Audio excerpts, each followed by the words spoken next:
Hello, everyone, and welcome back to another episode of Cash Talk. Today, I'm joined by a very special guest and good friend of mine, Lexi Smith. Lexi is a lover of iced lattes, spreadsheets, a mama, and mentor of financial planning students. She's a former financial advisor who now focuses on helping women and their plus ones become better at money using cash flow critiques. Working with Lexi, you'll also get a dose of financial education, a sprinkle of money mindset, a recipe for an exciting financial future. Lexi, thanks for joining me on today's episode. How are you? Thank you so much for inviting me. I love doing podcasts. Yeah, that's it. And for people that are watching or listening, me and Lexi work in this kind of similar field. We're working with, I kind of do more of the holistic stuff. Lexi's really kind of focusing on just cash flow, and she has got a little bit of a specialty in regards to doing this in the industry as well too. And it's a matter of around putting our brains together to try and provide some really valuable tips and tricks and some insights today. So hopefully everyone enjoys. So Lexi, without any further ado, tell everyone how you got into working in this space and why you're so passionate about it. It started probably back in 2004 when I decided that I was going to be a financial advisor. And I think what I thought I was getting myself into was very different to what I actually got into. So What I'm doing now, I think, is what I have always wanted to do. And that's really just helping people be better with money. I think we spend so much time earning money and then just blowing it. And for what real purpose? Like, it's nice to have a good time and everything, but money is very, very powerful. And it can help you achieve so many different things that you want to in life. So managing that is so important. Yeah, and so for everyone, Lexi, are you now a financial advisor, or where are you at with that? Maybe just explain to them like how that works in regards to, financial advisor and now kind of, doing what you're doing. How'd you end up here? So I was an advisor for 10 years and now I am not an advisor. I am not licensed to provide any financial advice. If I get someone turn up on my doorstep that needs financial advice, I refer them on to people like you, of course. So I sit in this space now between financial counselling, which is a free service in Australia and not a lot of people seem to know about it. And that's really good for people that are up to their eyeballs in debt and they're really struggling with money. And then there's the other end of the spectrum, which is financial planning. And so that's really great for people who have a lump sum to invest. They need advice on super, on insurance, that kind of thing. And then there's this huge gap in the middle where people don't necessarily have the money to get financial advice, but they're also not at that other end of the spectrum where, they are still earning good money. They're doing what they want to be doing. They have a comfortable lifestyle. They're okay financially, but they don't realize how much better they could be doing. And so that's the space that I sit. So does that answer your question, John? Yeah, I think so. And I think there's also probably a little bit of a further thing is in regards to, I think you've become like that specialist that really kind of what's going in and what's going out and understanding what goes on around that. It's not just the numbers. And I know you're a lover of spreadsheets, like we've told people, but it's a matter of, the mindset stuff of that. So if people haven't listened to it before or watched it before, you go to the mindset. I think it's episode 3 where I'm talking around money mindset. And Lexi really kind of understands that it's more than just the spreadsheets and really focusing on, what goes in and what goes out. And obviously, as a financial advisor, cash flow is a core aspect of what we need to do. And if you don't get the cash flow right, you're not really setting yourself up for where you need to be. And so, Lexi's really working with those kind of, I hate to use the word like foundational kind of clients, but it's the ones that like literally just need to get their cash flow under control to really go to that next level where they've got that surplus in cash flow and really saying, okay, well, what do we do with it? Are we allocating it towards destroying debts? Are we allocating it towards investments? What are we doing with it? And what's the game plan moving forward? Really elevating those people from, not knowing to knowing, and then having a surplus to then engage with a financial advisor to kind of, propel them and achieve their financial goals and where they want to achieve. So, that's really good for sharing that. And so getting into cash flow now, and I'm talking about like the intricacies of cash flow, and people, some people say, it's a budget, it's a cash flow. I like using cash flow I because hate that it's word. money. I hate the word budget as well too. It sounds like some weird diet, but it's money going in, money going out is what we're talking about now. Yeah.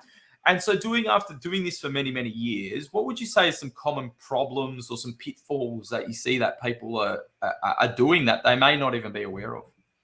I think just not taking an interest and not spending time to learn and understand. So I see really simple things happen, and that slight adjustment can make such a huge difference to someone's financial position. So more often than not, I'm seeing people that have home loans and have offset accounts and then hold their savings elsewhere. So from a numbers point of view, that doesn't make a lot of sense. So that I ran the numbers for someone just recently, and just by moving their savings into their offset account, firstly, they were going to repay their loan much sooner because of the impact of that.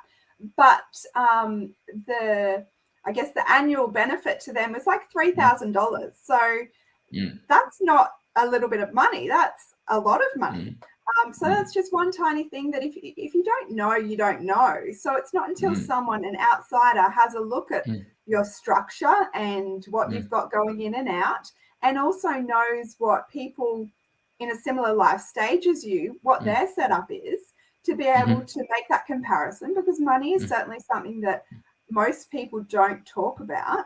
And so being able to understand that your grocery bill of $300 a week, that's actually pretty reasonable for a young family. And to then not focus on all of your time and effort on getting that one thing down, when you could do something as simple as move some money around to get an even bigger benefit. So this stuff is not rocket science, but it's not until someone who has that expertise and that knowledge and is doing this day in, day out, for them to cast an eye over everything, to then recommend such a small thing to make such a big impact. I think that you hit the nail on the head. I think that one of the ones that I see as well too is just in regards to awareness. They're worried about maybe the $300 grocery bill, which is pretty normal, but there's $500 a week going out the back door in something else, and so we recently were working with a client, and they were very much ready to go as a financial advisory client, but they first came to us and they only had about $1,100 a year in surplus. Okay. And I'm like, well, what can I kind of do with this? There's not much that I can do with the 1,100. Like, there's got to be emergency funds. There've got to be like backup money here. $1,100 is not going to even do nothing. But by moving a couple of pieces and actually really dialing in on some of the aspects, okay, we actually lifted that to $45,000. So there was I did see your post about that. I was very impressed. So there was about 44 grand leaking out the back door, Lexi, and and I kind of said, I'm amazed and I'm very happy with it, but like, how didn't you know? And for me, and you who kind of do this often, one of the things that I would say is the biggest one is just clear, just awareness. You don't know what's leaking out unless you kind of go through it, and then really dialing it in. And when I mean dialing it in, obviously a big thing that I know you do is in regards to obviously keeping them aware as well, which kind of is that kind of whole accountability thing. And so, in our own worlds in doing cash flow, we're not accountable to anyone. It's our money. It's in our account. We do what we want to do with it. And there's no one kind of reminding you and saying, hey, listen, that's kind of leaking out the door. So, I reiterate, people having money in wrong accounts, but I think awareness, and there's two things about it. It's like, one, you've got the person that's totally abyss to it, like just does not have a clue. And then there's the one that knows about it, but just avoids it completely. We know it. Yeah. And it's like, it'll fix itself. Well, yeah, it's not really going to do that unless you've got a system and nothing changes if nothing changes. Correct. So probably the other one as well too that I get a fair bit is that there's all these different ways of doing this. Obviously, there's kind of like the percentage kind of rule. There's like the bucketing rule. There's the kind of all of these ways. Barefoot investor. There's all of this stuff. Is there a way? Is there the way? Okay, cool. No. Okay. What works for one person will not work for another. And that is because we are all so different. You know, what works for me in terms of keeping my house tidy is different from my neighbor. What works for one person in terms of investing doesn't necessarily work for another. Paying down debt, what works for one person doesn't work for another. So I think it's about learning about the different ways and sometimes trialing them and seeing if they work for you before moving on and trying something else. And then one day you'll find something and it just clicks and your whole life changes. And I've seen a lot of people who for example, you mentioned the Barefoot Investor, they've read the book and they've taken some really great things out of that. But when it comes to the bank account setup, it's just a big mess for them. Like I've seen someone with 21 bank accounts who was spending everything that they were earning. They were moving money into savings and then straight back out basically.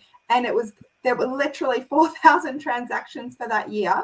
And there did not need to be that many transactions. It became overwhelming and they got nowhere with it. So just acknowledging that I've been trialing this. I'm trying to do the right thing. It's not working.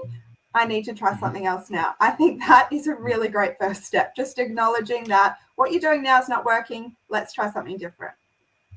And do you think that sometimes keeping it simple is a good starting point? Like if you had to give a recommendation in regards to this, probably just like don't try and take over the world and renovate like the whole house. Yeah, let's just start with one room and kind of work our way.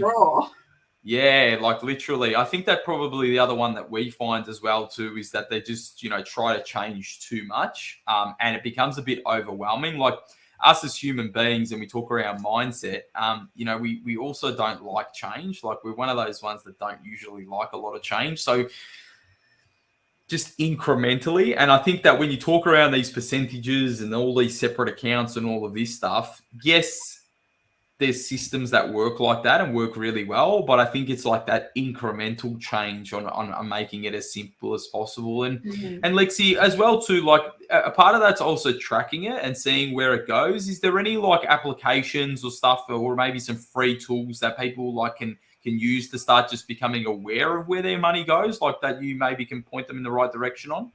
So the way that we do things at Moneyvine is not with tracking apps because for my clients are already very busy and they don't want to be going in and categorizing transactions and things. And that's where this cash flow critique comes in. So it's kind of one of those things where you don't necessarily do anything all year. And then there's once a year like this checkpoint where you look back and you see, well, what money's been spent, where has it gone? Because I'm certainly not here to tell anyone what to spend or how much to spend it on, but it's bringing that awareness into where your money is going and does that align with your values and where you want to be spending money.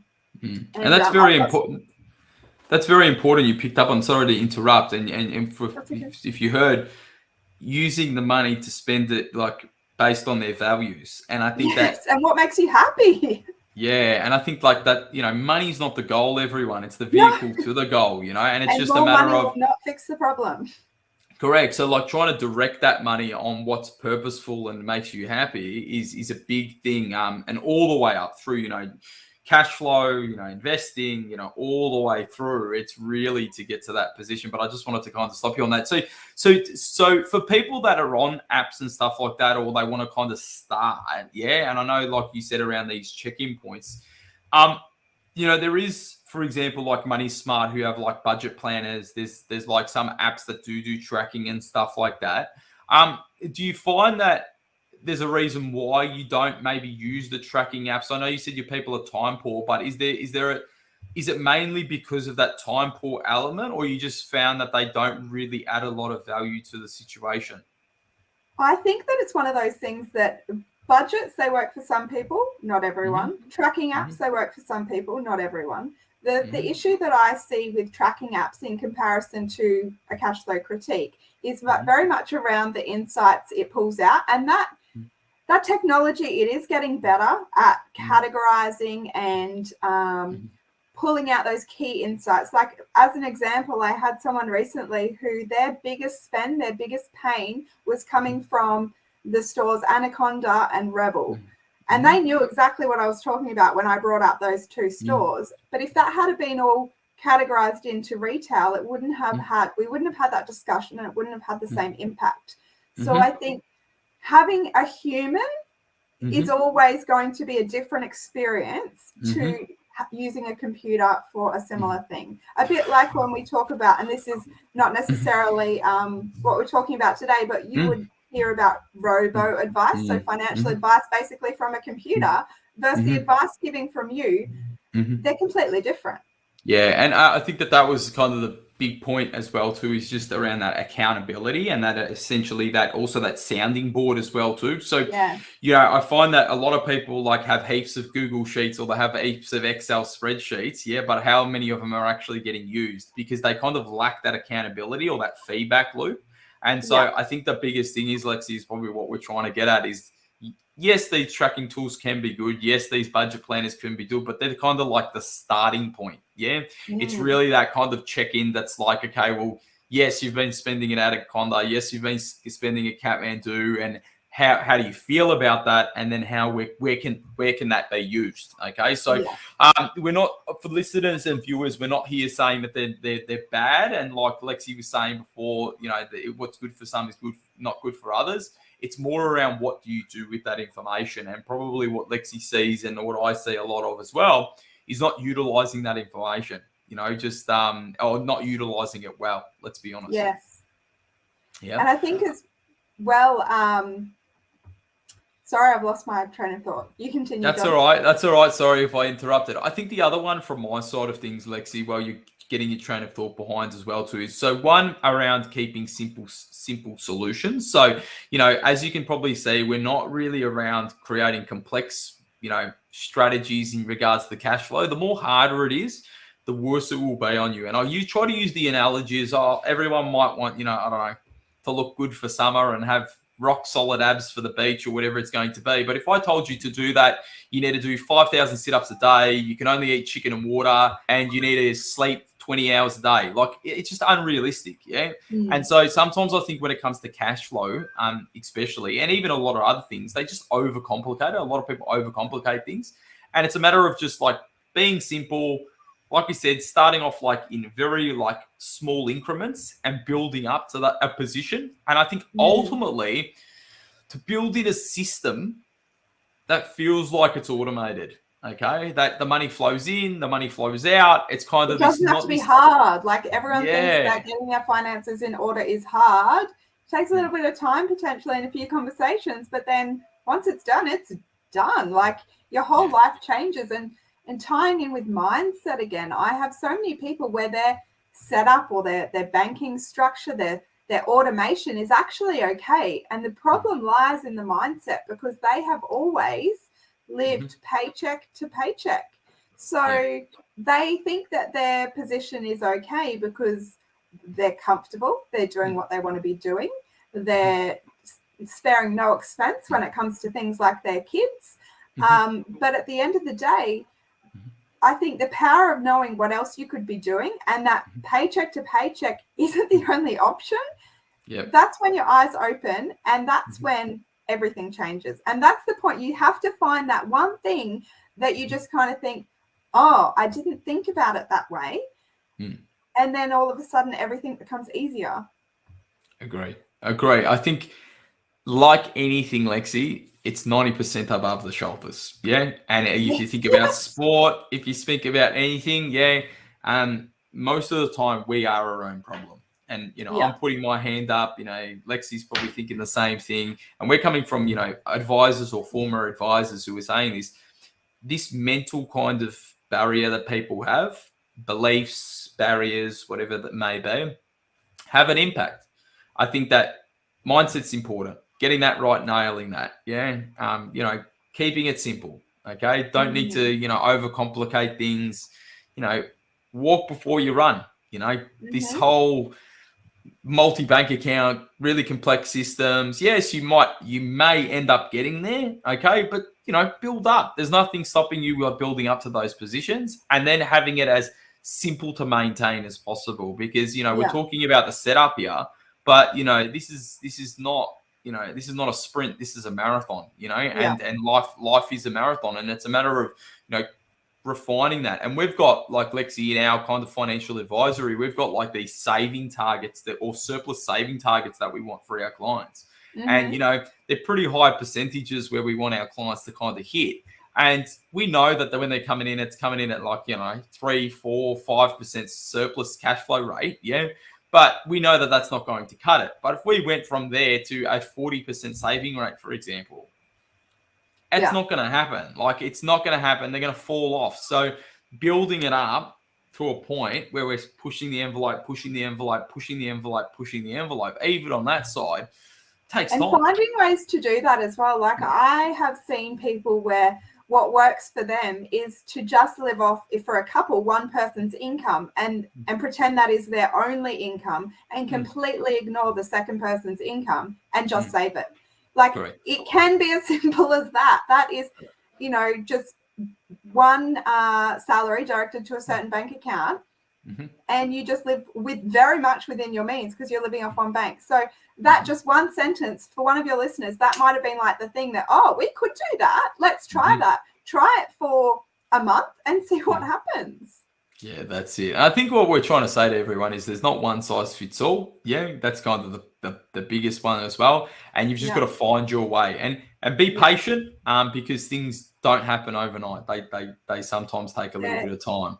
This stuff is not sexy, and it's not a get rich quick scheme. As I say, get rich slow. That's the way to go. And it's probably a very very, very important part. Cash flow, as much as you might want to go into investments and make motzes, if your cash flow is no good, it'll be flying out the door quicker than you can make it. So it's very important core, and that's why I've even got Lexi on here as well to have a bit of a chat about cash flow and how important it is to both of us, and some tips and some tricks for everyone watching and listening as well. But Lexi, I want to wrap it up there and just say thank you very much for joining me on this. I really appreciate it. Always good having a chat, and I'm deep diving into cash flow, which I know is very much a strong passion of yours. Thank you so much for having me. That's all right. Thank you. And for everyone who wants to check out Lexi as well too, you can find her on Instagram, on Moneyvine. Correct. If you want to just, Lexi, what's the exact handle on there? Is it at moneyvine.au? .au. There you go. All right. And thank you very much. Cheers.